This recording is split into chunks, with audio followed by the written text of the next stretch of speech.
Mikey Williams, Malonzo and Gray reunite sa Hinebra. So Stanley daw ang kapalit. So bago nga natin talakayin yan, shoutout muna sa mga solid nating ka-teammate na sila Luis Alon, Juan Solige, Manville Castillo, Norvel Anduque.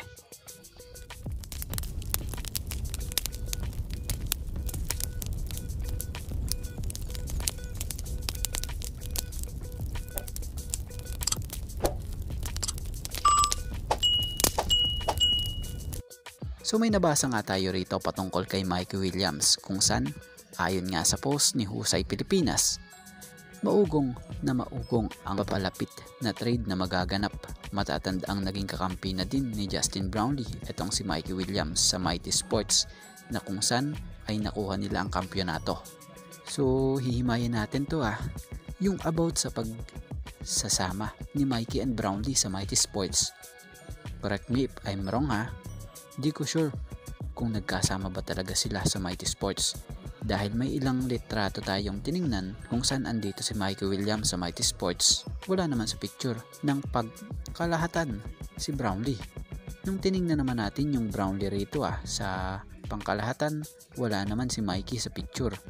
So base sa nakita nating ilang litrato ang nakasama ni Mikey na sure na naglaro sa Mighty Sports Philippines ay itong dalawang Hinebra player na si Jeremiah Gray at Jamie Malonzo.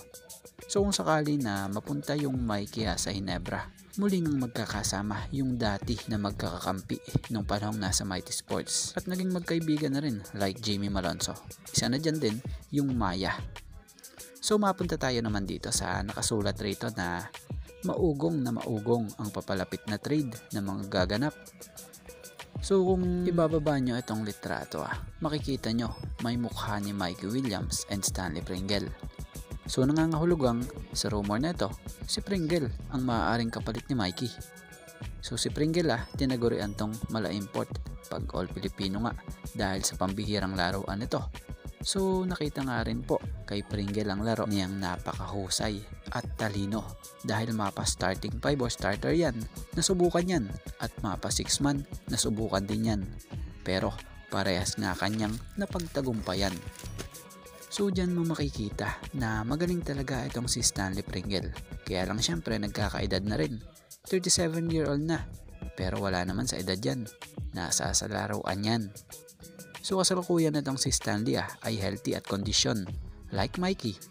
So speaking of Mikey kung Hinebra man ito kung sakali kayang-kaya mapatino ito sa Hinebra at baka nga po pabor pa dito na malipat siya sa team na ito dahil andito pa nga po yung tropa niya at bukod dyan sikat na team ang Barangay Hinebra at kilala bilang crowd favorite team at talaga namang napakaraming fans na koponan din ito dito sa liga. So yan nga, yung nabigay nga lang nating reaction at opinion about dito sa rumors na ito. Pero kung kayo ang tatanungin mga ka-teammate ano opinion nyo about dito?